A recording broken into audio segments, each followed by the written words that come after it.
Salut à tous, bienvenue à la chaîne dev.org, la chaîne de développement des organisations. Adjei Evariste, fondateur de cette chaîne.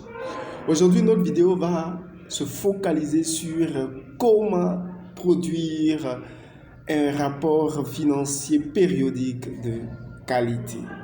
Nous allons donc passer en revue la définition du rapport financier périodique.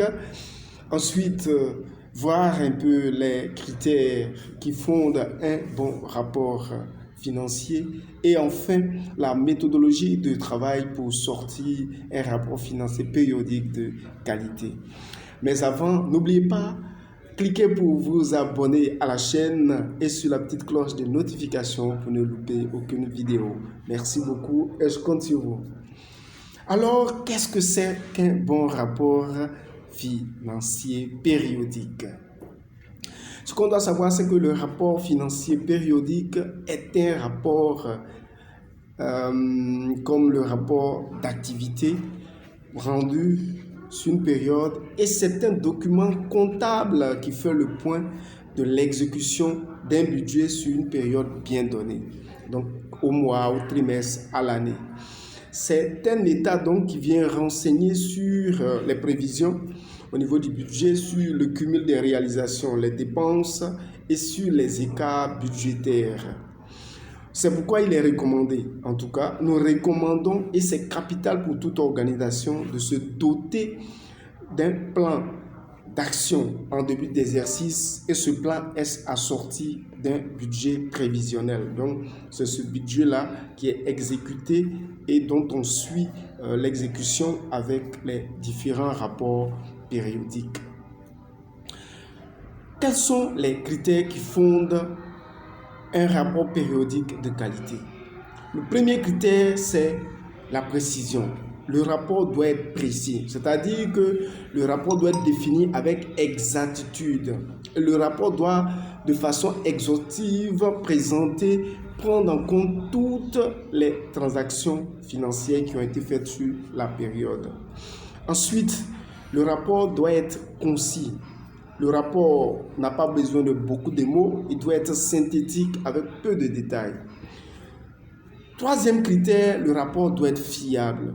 Le rapport ne doit prêter à aucun doute, voilà, et doit s'appuyer sur des preuves probantes, sur des pièces justificatives validées et éligibles. Et enfin, le rapport doit être transmis avec promptitude, c'est-à-dire dans les délais prescrits, voilà, par les différentes procédures. Maintenant qu'on a fini avec les critères, on passe maintenant au troisième point, la méthodologie de travail pour avoir un rapport financier périodique de qualité. En 9 étapes. La première étape, c'est le respect des procédures administratives et financières. L'organisation s'est dotée de procédures et l'organisation doit respecter ces procédures. Donc, l'outil fondamental ici, c'est le manuel de procédures administratives et financières qui retrace un peu toutes les opérations.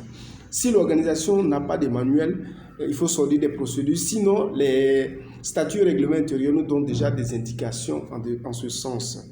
Donc, il faut les lire et respecter cela. La deuxième étape, donc, c'est la collecte des pièces justificatives. Dès qu'on commence à exécuter le budget, il faut en même temps commencer à collecter les pièces justificatives. Il ne faut pas attendre. Pour toute transaction, il faut que les pièces soient déjà collectées. Ça permet après de ne pas avoir trop de problèmes pour chercher qui a... Mais tout est déjà là. La troisième étape, c'est le contrôle. Au fur et à mesure qu'on collecte, au fur et à mesure, on passe au contrôle. Il y a deux niveaux de contrôle, le contrôle quantitatif et le contrôle qualitatif. Le contrôle quantitatif, c'est une opération financière, les pièces justificatives. Mais au niveau de l'opération financière, pour justifier, ce n'est pas seulement un reçu, un bon. Non, il y a ce qu'on appelle la liasse comptable. Les financiers savent de quoi je parle. Donc, la liasse comptable va véritablement donner les éléments qui fondent donc au niveau comptable ce qui a été fait pour l'opération. Je prends un exemple, une activité de sensibilisation que l'organisation a pu faire.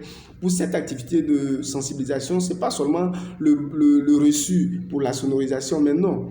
Il y a d'abord les thèmes de référence de l'activité, il y a le rapport de l'activité et ensuite il y a les documents comptables qui ont été signés et tout ça pour entrer en possession donc, du montant pour faire l'activité.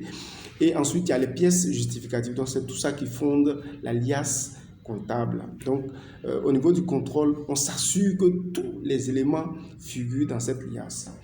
Au niveau du contrôle quantitatif, non, du contrôle qualitatif, donc le contrôle qualitatif va véritablement regarder la viabilité, va regarder la validité, va regarder l'éligibilité aussi des pièces ou des éléments qui sont fournis. Le premier élément, c'est est-ce que les éléments fournis ont une valeur significative pour en faire une pièce comptable.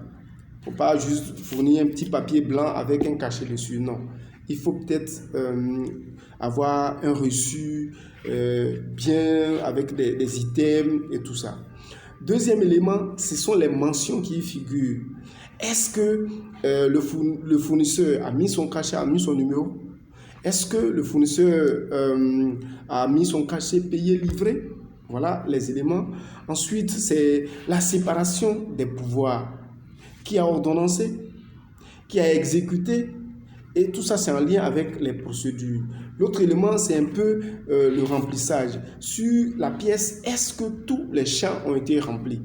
On ne doit pas prendre une pièce comptable et puis il y a des champs qui sont libres. Par exemple, la date n'est pas remplie. Celui qui doit signer n'a pas rempli. Non, non, non. Il faut vérifier tout ça. La quatrième étape, c'est l'enregistrement systématique. Et dès qu'on a tout ça, il faut enregistrer dans une base. Donc, il y a une base qui vient enregistrer toutes ces pièces-là, que ce soit au niveau de toutes les activités, mais les financiers ont vraiment une très bonne procédure pour enregistrer cela. Donc, il faut qu'il y ait une base. Cinquième étape, l'archivage des pièces. Au fur et à mesure qu'on remplit, qu'on enregistre, on doit pouvoir archiver ces pièces, date, période par période, activité par période. Activité par activité, période par période, c'est vraiment important parce qu'après, il faut tenir compte des délais, tout ça, et donc c'est très important. Sixième étape, c'est la clôture des comptes. Il faut donc procéder à un certain moment à la clôture des comptes, que ce soit au niveau des comptes, donc les comptes de trésorerie, que ce soit au niveau de la banque ou bien au niveau de la caisse. Voilà. Donc, pouvoir clôturer pour pouvoir demander un peu les relevés, que ce soit le relevé au niveau de la banque ou bien même le point au niveau de la caisse. Donc, c'est très important. 3 jours avant la fin du mois et tout ça, il faut fermer cela.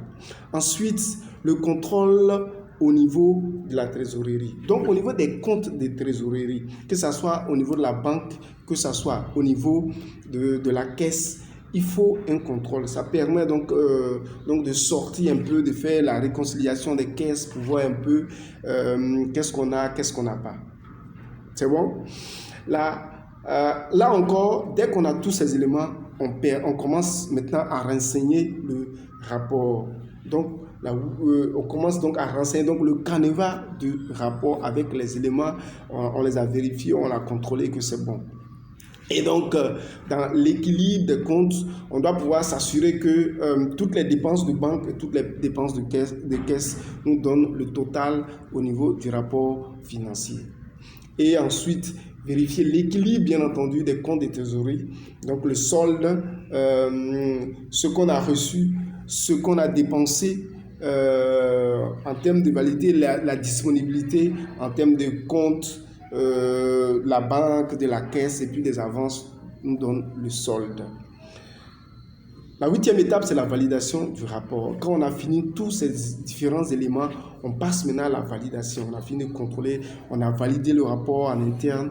On diffuse donc le rapport dans nos circuits d'information pour que le rapport soit analysé avec des contributions et tout ça et soit validé. Quand au niveau du rapport, tous les éléments, tout ce qui doit avoir droit au rapport pré-convalidé. Maintenant, on peut passer à la transmission avec les mentions rédigées par, attestées par, validées par. Maintenant, en 9e étape, on transmet le rapport à tous nos différents partenaires. Merci. Donc voilà un peu tous ces éléments qui fondent la qualité d'un bon rapport financier périodique. Merci. Si vous avez aimé donc cette vidéo, n'oubliez pas de cliquer pour vous abonner et la cloche de notification aussi pour avoir toutes les informations. Nous allons partager donc un canevas de rapports financiers périodiques en lien pour vous permettre véritablement d'être opérationnel dans ce domaine. Merci beaucoup d'avoir regardé nos vidéos et à la prochaine.